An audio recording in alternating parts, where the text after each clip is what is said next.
And we're live. Okay, welcome. I am joined today by Jas and Carolina, and we will be chatting about all things parenting and school closures and multitasking and maybe fitting at home workouts if anyone has in their ample spare time, right? And just how parents might have been impacted by some of the stuff that's happening right now. And also, I just want to hear how these two are managing it all and hopefully take away some tips. So I'll pass it on to Carolina and Yes, Juan and Kara, Nicholas have you specifically. introduce yourself. And we'll also have somebody joining us. I see Lisa just muted her for a second. Carolina, go for it. Hi everyone, I'm Carolina. I live in Ontario, Canada. We are currently, like many of you, under lockdown. So there's a lot of, indoor stuff happening. I am a mom of 3. I have a teenager, a 7-year-old and a 3-year-old. So ages are a little bit all over the place.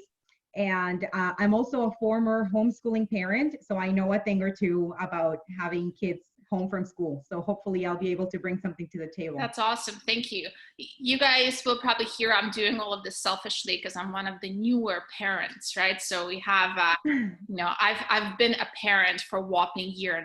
So I have no idea what I'm doing half of the time. So to have folks like Jack and Kara in the community, I love that. And we have folks hopping on. We're doing things a little bit different today. So we have Wayne joining us and Jennifer. Hey, Jennifer. It's nice to see your face. Hello. I see Tiffany and Lisa, John Mills, who has been the magical unicorn this week with all of his assistants. I appreciate him so much this week. So thank you for being here. We have Mark. Mark is from the Precision Nutrition team. So you might have seen an email from him and Tim Jones come out a couple of days ago. Rev Ruth Kirby. I think Rev is short for Reverend. Hi, Ruth. Popping on as well. So thanks, Kara, for the intro. Jas, tell us a little bit about yourself. Hey, I'm Jasneet. I'm based in Dehradun in India. And we moved here from after living in Delhi for 17 years. So yes, and we have a total closure here as well. Schools have been off for the past 2 weeks now, and both the kids are at home. I'm a mom of an 8.5-year-old and a 3-year-old. And unlike Carolina, this is totally new to me, and I'm totally feeling this change, especially because my daughter goes in a day boarding wherein she comes home only by 5 o'clock. So now, and the son goes to play school. So now both of them are at home all day, and I'm just kind of managing, and I'm hoping to, share some tips as well as learn a bit myself today. Yeah, thanks, Jess. My daughter is 1.5 years. If anyone has tuned in into previous Facebook Lives, you may have actually heard as she woke up from her nap in the middle of the Facebook Live. And a little behind the scenes that I shared with a couple of folks yesterday. So I don't know that this is I don't even know if I feel happy about it or sad, because as she woke up from her nap, my husband took her out and she wouldn't stop crying. So as I was on a Facebook Live finishing up, they were outside wrapped in a blanket because she didn't want him to make noise, right? And I'm like, okay, you guys can come in, right? So it was just this a very real happening in the moment thing. Thanks, Jess, I appreciate it. So we're doing things a little bit different today, and it's actually kind of exciting. We had a bit of tech trouble with Facebook Live, so we decided to invite you to a Zoom call. So if you're here, feel free to hop on video like Jennifer has done. And does anyone want to introduce themselves on video as a parent, as a mom or dad or caregiver? Where are you from, and how many little humans do you have in your possession or care?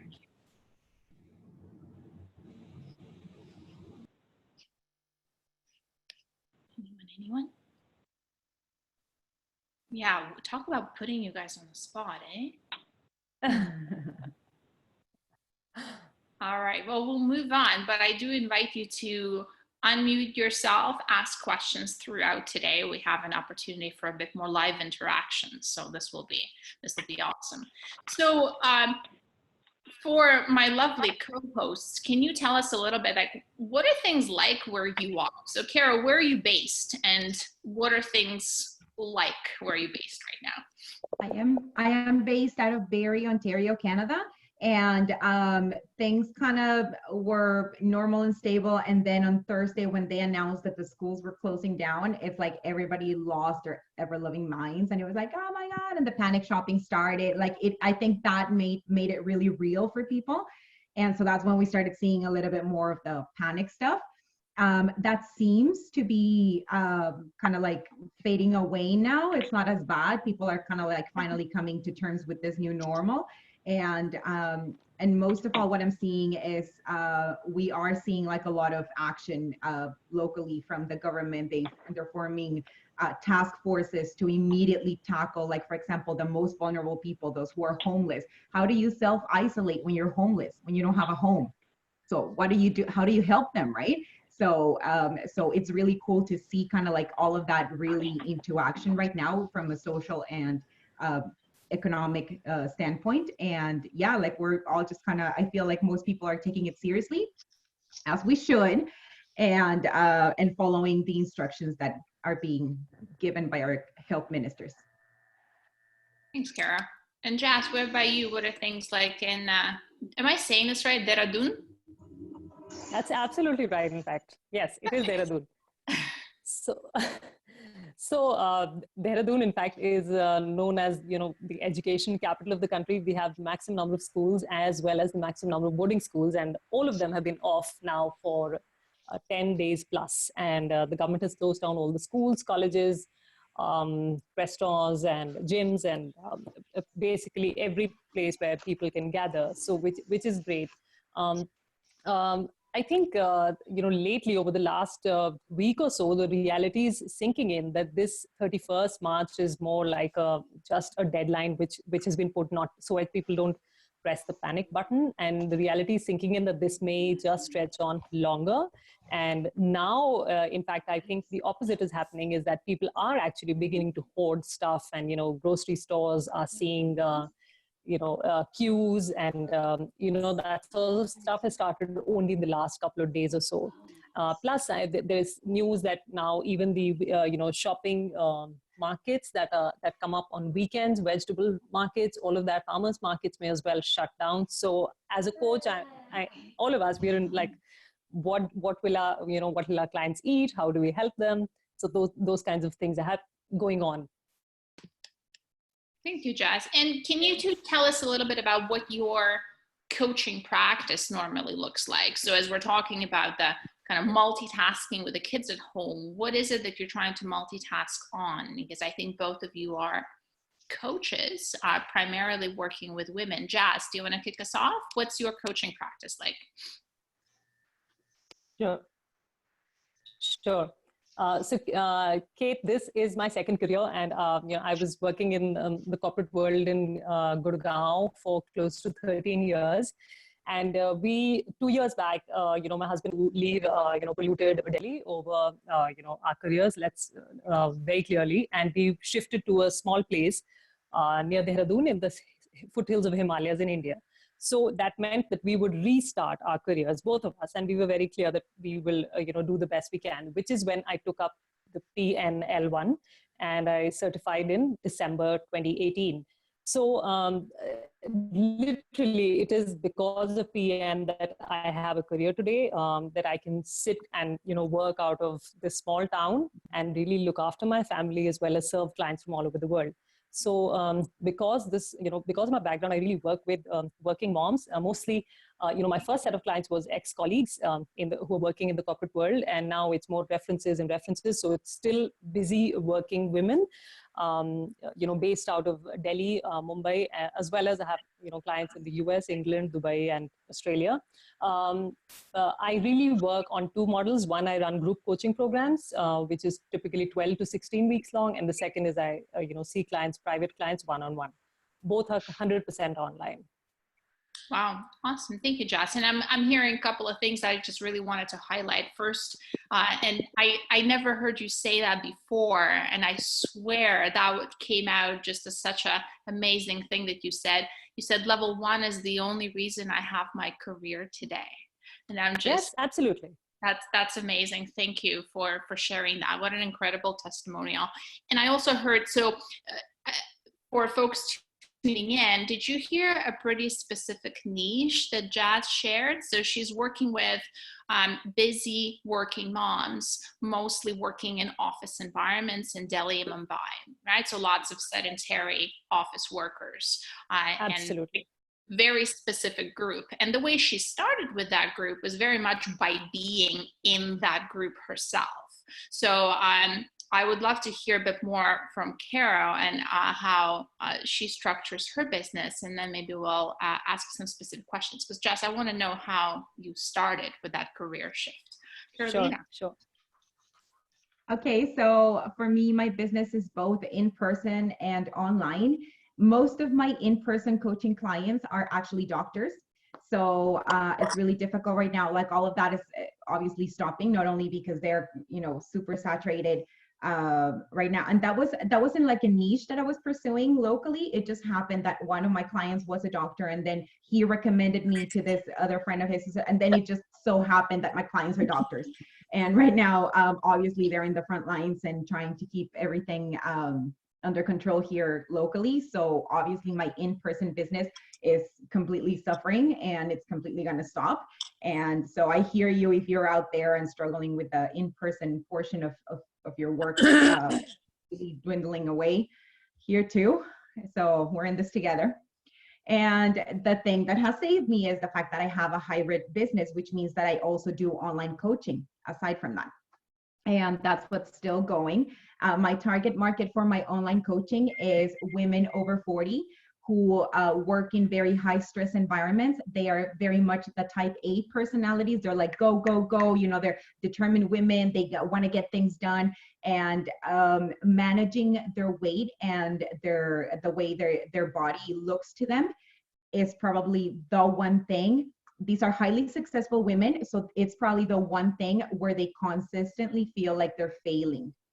So it's a super emotionally, charged kind of thing for them, because it's like, I'm amazing at my work. I'm amazing at this. My kids are kicking butt in college. Like I have all these things that I've done amazingly, except keep my body weight, under check. And it's very much for them because of their type of personality. It's very much a control thing. They feel like they need to gain control of their weight, gain control of their cravings, gain control of their eating.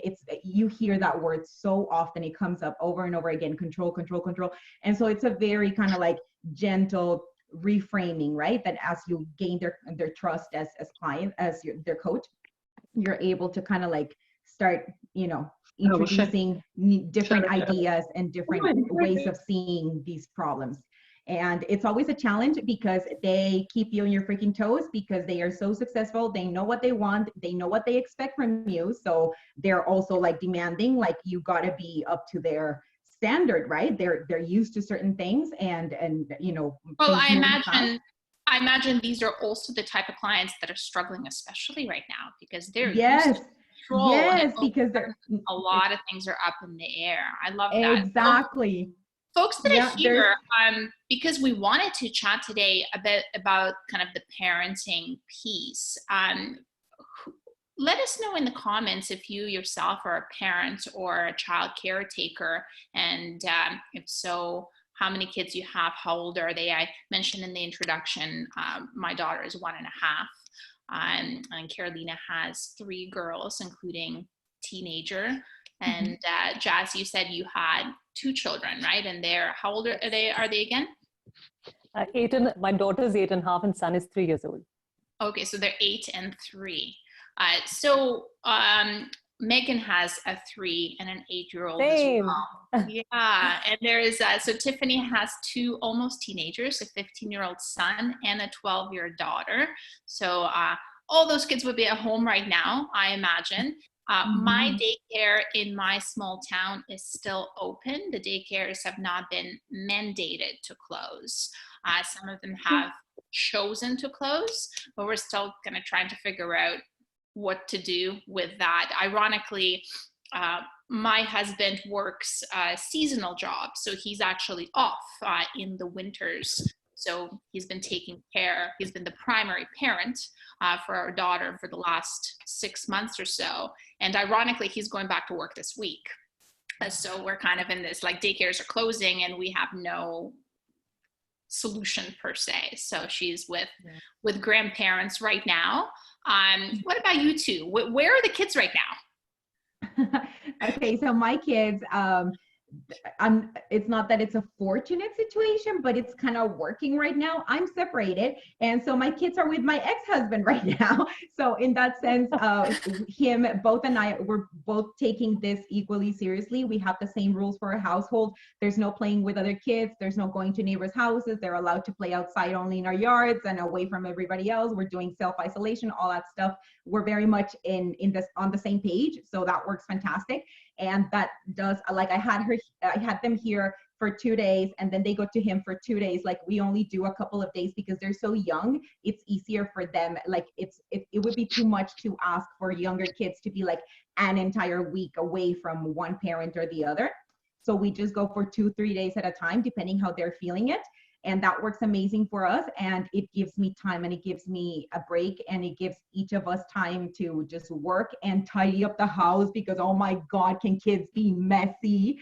And it's not an unusual situation at all, I think, right? So many folks that are separated have actually heard the exact same thing. You kind of do split shifts, right? And that allows for both parents to just get stuff done. So you kind of like can really work for a couple of days, and then you're probably not going to get much done for the couple of days that there are at home. So yeah, I can definitely see that working in some respects. See, Elise is sharing. So Elise has 3 children, 9, 7, and 4, and the husband just went back to work to landscaping. So my husband does landscaping as well. Like, this is very much like season is starting now. So her kids are there with her. 1 is watching Frozen 2, and 2 are playing video games while she takes this call. Yeah. So Jess, what about you? Where are your kids right now, and what are they doing? And are they also watching Frozen 2? They finished watching and they're in bed because it's almost 10 p.m. here in India. So, but yes, I mean, TV time has increased. They are spending more time in front of the TV, but it's like, it's okay. I cannot control everything. And, some of the things are outside my control, and sometimes you just need them to be quiet in a corner, and sometimes TV does that. The thing that I'm finding helpful is that if it was just my son that I had to look after and he's 3, then he's uncontrollable. But because my elder one is there, so they're kind of managing each other a little bit better, and they're bonding like never before, and they're ganging up on us and doing all sorts of stuff. But I've also noticed that my younger one is, my son is 3, and he's a lot calmer actually than when we were in routine. So maybe it's got to do with the fact that nobody's rushing to work, and nobody's, waking him up, giving him a bath, sending him off to school. And, there's no rush in the house. Everybody's in the house calmly, not calmly, but everybody's in the house all the time. So I'm seeing some changes. My husband and I kind of working split shifts. We are together, but we're like, okay, till lunchtime, I'm managing everything. And then after lunch, give me 4 hours. So it's working like that. It's not the best. Work has taken a hit, but we're just managing. Yeah, and I think like there are a couple of things there that really jumped out at me, because on one hand, you're really pointing out some upsides, right? Like, because you are spending quite a bit more time with your kids. And I think everyone here is. For better or for worse. And some days are like, oh my God, right? But some days it's just like, hey, like we actually get to spend more time together. One parent told me, I hope that my 4-year-old 10 years from now, when people will talk about the coronavirus, they will say, what coronavirus? And I will say, well, remember how we had the house parties of 2020 when we just like stayed in and we danced around, and it's like, oh, that I remember, that was so much fun, right? And I just shook my head. I was like, my goodness, talk about reframe, right? So that's something that really stood out. And you guys noticed tuning in, Jazz is also talking about split shifts, right? Like Carolina spoke about split shifts between her and her ex-partner, and Jazz is currently married, but they're also kind of do the same thing in a different way, right? Because I think at the end of Yes. the day, we kind of have to take turns right now with Mhm. someone, probably, if you're multitasking with work and taking care of the children. There will be some sort of a pass off, whether it's going to be to a grandparent or maybe a nanny. If you're lucky to have one, it might be spouse, ex-spouse, etc. Andrea talks about older kids. My kids are grown, but they create worry because they live out of town and they're not financially secure. So talk about stress. And I imagine I'm about 20 years away from that, but I imagine that is a whole other level. Andrea, did you want to speak to that a little bit? I know you've been on many Zoom calls with us before, so I know you're comfortable with the format. Yeah, I'm okay. I mean, I'm just in a different place because I don't have the little ones around now, but they are, they're still family, and I can't see them, and I can only hear what's happening with them. And, they say so far so good, but, when they're out of work. But are you really, right? Like you're thinking as a mom, you're thinking, but are you all right? Yeah, are you really? Yeah, no, I just sent off a care package to one of my sons he's in the coffee business. So he recently has been, lost a lot of income, and, so there's his rent that has to get paid. He just started in a new city with a new job, and, what happens then? Like, do they come home? I mean, is that the best idea, or they stick it out, or so my income, their income, they're not off the payroll yet, so it's stressful. What do you include in a care package to a grown-up child? I want to know. Well, this son, I have twins. I have two boys. And this particular son is very particular about what he eats. And he's very keto, like super keto. Mm-hmm. Super into And keto. Super into keto. I get that. Super into keto. And that gets kind of expensive when you're young. He's 24 and doesn't make a lot of money. Anyway, so I sent him, what did I send? I sent him some flaked coconut. I sent him things that he likes, like avocado oil mayonnaise, canned salmon, like a big thing from Costco that he loves, nuts, because he loves those, and they're expensive. That's a treat, And I also, and of course, the mom that I am, I know he doesn't have any money, so I sent him some shampoo and some conditioner and some toothpaste and, that kind of stuff. And maybe some nice chocolate too. I'm taking notes, Andrea, for 20 years from now. My husband makes fun of me because every time my mom shows up, she shows up with soup. And we're not like huge soup eaters. So it's always funny because we just end up with all this soup in the fridge. Right. And it's like, it's soup again. So yes. our soup quota, like we're good with soup. She's really been having us covered. Marta was saying like that her daughters are 15 and 9, and she's actually starting up her business after many years off office work because she was parenting and quite enjoying the process. So now they're quite engaged in their studies. So miracles happen. What do you guys do schooling wise? Like, so have there been instructions on homeschooling or homework? What do you do? Carolina, I think you might have some experience with homeschooling. So that's right. So I homeschooled my now 18-year-old back when she was in second and third grade when we first arrived in Canada, and we were in the process of gaining a residency. And so if she wanted to go to public school, it would have been like $9,000 for a school year or something insane like that. So I was kind of like thrown into the ring of homeschooling because there was no way that we were going to do that other thing, right? Like pay that amount of money. And it was one of the best things that ever could have happened, because out of that, I ended up meeting some of my most wonderful friends here in the city, and just a bunch of, like, a whole new world opened up for me.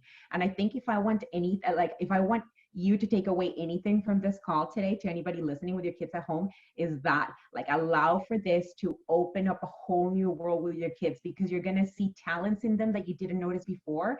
You're going to see skill sets that they have that maybe school setting is not the ideal for them to explore and expand upon. And now that they're free of that, suddenly they have the time, the freedom, the creativity, the boredom to explore things that interest and pique their imagination. So I know it's one of those like super, I don't want to sound like those wishy-washy kind of like, oh, positive, let's all be positive kind of slogans. But in reality, like this situation that we're going through right now can have so many terrible things, and it will have some very deep negative impacts for a lot of us. At the same time, if we want to look for those silver linings, let your kids be one of those. That time with your children, and just know that you're just being present, more than the schooling, more than the academics, more than whatever you sit them down and force them to do. That's not really gonna help us much as just your presence and your time, and you allowing them the freedom to just be and do whatever it is that they want to do. Thank you so much for that. And I think you actually shared that somewhere as well. I remember seeing it and really like nodding vigorously along as you said, don't feel the pressure to entertain your children 100%, right? And I know I'm definitely the parent who feels anxiety seeing like the Pinterest activities and crafts and glitter and texture play, and I don't know what any of those things are. And when I do know what those things are, they bore me to death, and then I feel guilty because they bore me. Like, so there's this like long circle of way I can figure out to kick myself as a parent, right? And I think parental guilt is part of what makes one a parent, it seems like. So reminding yourself that they don't need to be entertained all the time, neither do we. Being bored is probably okay for them and us. And the other thing, and I remember one of you folks on call said that, and I saw that also come up in the group, there may be a lot of screen time right now, and that is okay, right? Like, gonna do whatever the hell we need to do to get things done, whatever that is. Because I know if you're trying to multitask, I know my toddler is now reaching for the gas stove, and I would much rather her stare at the screen somewhere than sort of be under my feet and then I step on her, as I have a number of times. Right? Because they creep up on you. They're like at knee level and walk really quietly in those little stupid sock feet, right? And before you turn around, they're on the floor wailing. So someone says, say no to glitter. It's the herpes of arts and crafts. I love that. Jess, what about you? Did you have anything to add here, just in terms of like multitasking and keeping kids entertained or not? Yes, I think initially, when they were at home, and I just found myself getting pretty stressed. Like I said, this is all new to me, and I'd rather that my kids are in school and then I meet them in the evening, and we have our day chalked out, we have our evening chalked out, and the weekend chalked out. But this is new. So initially I was stressing over it, and then I realized that, my kids are calmer when I'm calmer, and they really don't want me to sit with them and play with them. They just want my presence to be a little calm. And then I just I thought, I realized that I hadn't processed this whole Corona thing in my head yet. Like, directly, there is zero impact on me right now because I'm 100% online. All my current clients are still there, but all of this stuff happening, somewhere there's a lot of anxiety. So I, sat and actually journaled all the stuff that's there somewhere, but, not in front of me.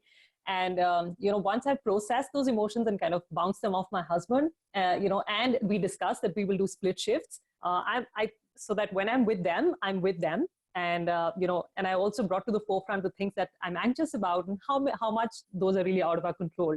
So I would say that it takes time for everyone. And right now I'm probably better than I was a week back, simply because I'm processing this whole chaos a little better. Yeah, thank you so much. And the other thing I want to point out is that for those of us who had to pivot so quickly to remote working, I give you the hugest of the shout outs, because I know I've been working remotely for 6-7 years, 100% remote. So for me and folks at PN, it's kind of, in some ways it is work as usual, even though it has been a little bit more chaotic, but we still wake up and we kind of do the same thing. If you're used to going to the office, or if your clients are used to going to the office every single day, this is a severe change to their routine. So I give just a huge high five to anyone who has had to do that pivot.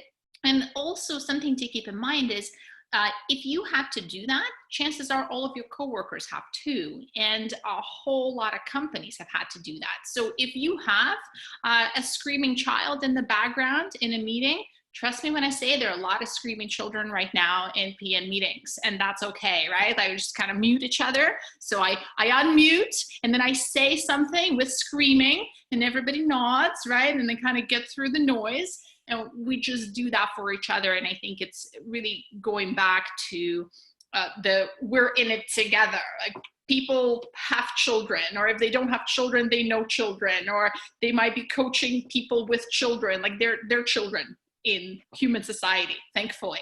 So we will.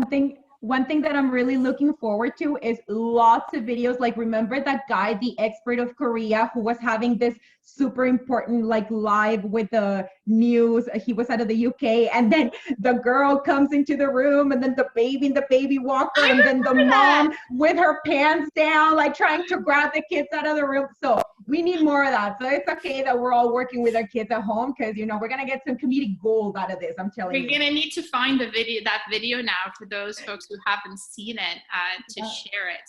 Silver linings. So here's a question from Tiffany. Maybe you guys can give some feedback, and we'll maybe take a couple of minutes for questions also as we wrap up. So Tiffany is wondering, one of the biggest struggles this week is figuring out the new normal routine. Jess, what are your thoughts here? And if anyone here has any kind of questions, just type them into the chat box, and we'll try and get them in the next few minutes. Jess. Yes, so I would say it's about getting those 2 hours of deep work in the day, because we do have a lot of undistracted time. Distracted time is not a problem with the kids roaming around. That we can be sitting on the laptop and the kids can be roaming around. It is those maybe 75 to 90 to 120 minutes of deep work, which is really the key. So I've gotten back to late nights.